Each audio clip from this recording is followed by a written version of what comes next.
All right, everybody. Forgive me, I just am finishing a sandwich. Um, so, catch up to speed. I'm not sure where I left off in the last video, but I made my drop in Loveland, Colorado this morning. It was supposed to be yesterday morning, but they shut the facility down. Colorado was a battleground, shut down half the state, roadways, and quite a bit of snow, quite a bit of accidents, quite a bit of cars off the road. I didn't see any trucks off the road, but quite a bit of four-wheelers off the road. Yeah, it was pretty hazardous out here. The roads are still not great, quite a bit of snowpack. With all the travel that was happening, there were so many cars out that the plows couldn't get on it until, before the cars packed it all in. So there's quite a bit of ice, bumpy ice. It's not super dangerous ice, where it's smooth and slick, but kind of that traction ice where it's got contours in it. Anyway, made that drop.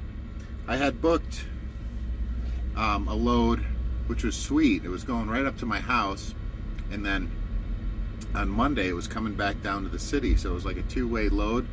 Bring something up from the city to right by my house, and then bring something back. Couldn't get the Raycon from the broker. I kept communicating with him, and he kept telling me, it's just going to be a few more minutes. And then after I gave him a couple hours, I called him back, and he said, "Oh man, I called you, but you didn't answer. That load was no good. They're not even open, yada yada yada." I'm like, "Well, man, I didn't get, I didn't see that you called, and even if you did call and I saw it, I might not have known to call you back." Anyway, whatever. Shady brokers. I had filled out the carrier packet and everything, so he could have certainly emailed me, but whatever. So then I called another big broker, negotiated. I mean, you can get pretty flexible. They'll get pretty flexible with the rates when it's as bad as it is out here. So I got a load, and it was heading up to, I don't know, about 160, 70 miles from my house, which isn't the end of the world, because that lane pays super good, $3 to $4 a mile, because there's no freight out there coming back, or very little, and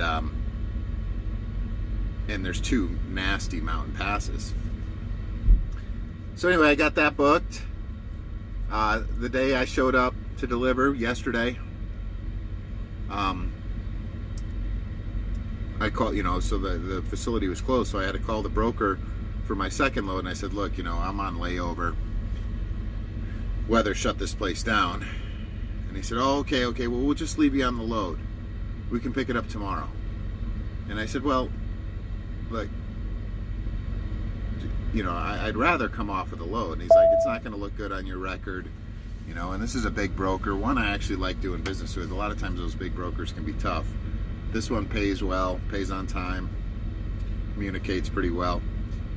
But this, this guy's like, 'Yeah, we don't want you to come off the load. It's not going to look good.'" And I said, "All right." So he said, "Just keep in communication with me. Make sure we know, what's going on, when you're going to be able to pick up." I said, "Okay."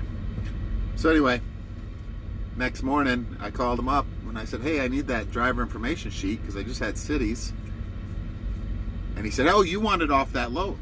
I took you off that load." And being my sarcastic self, I said, "Oh, is this what you meant by making sure I have really good communication?" And he said, "Yeah, that's what I meant." And he was just, poor guy, man. I don't know, maybe he's going through a divorce. I don't know. Maybe his wife is sick with cancer, but he was just a jerk, and intentionally a jerk.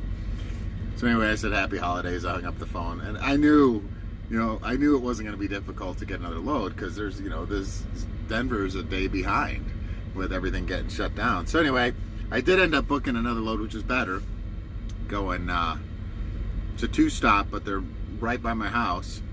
So 40-mile deadhead to this two-stopper. I'm getting loaded right now, and hopefully it won't be too long, but Either way, not a big deal. Not going to make a straight through delivery. I'll probably have to deliver these 2 stops on Friday. Might make one of them today, but we'll just see. On the Raycon there is a delivery window of either today or Friday, so yeah, so that's where I'm at. I'll stay home for the weekend. I'm going to set up the Christmas tree on Sunday, which is legal. You know, it is pretty sure that there's laws preventing any Christmas tree erection before Thanksgiving, so we'll make sure we get through our Thanksgiving celebration and then set up the Christmas tree. But you all have a happy and safe Thanksgiving. Wish me luck going over Eisenhower Tunnel and Rabbit Ears Pass today. Heavy, heavy, heavy too. Going to be no less than 40,000. These guys will probably gross me out, but all right, well, you can see me bouncing around because pallets are going on. Look forward to talking to you guys again. Thanks for subscribing. Please share this out if you can. I don't know how it works on YouTube. I'm really trying to get to that 1,000 subscribers so that I can go live. Just seems like a lot of fun to be able to go live, and that's something I'd like to do. All right, guys. Well, thanks a lot. Take care.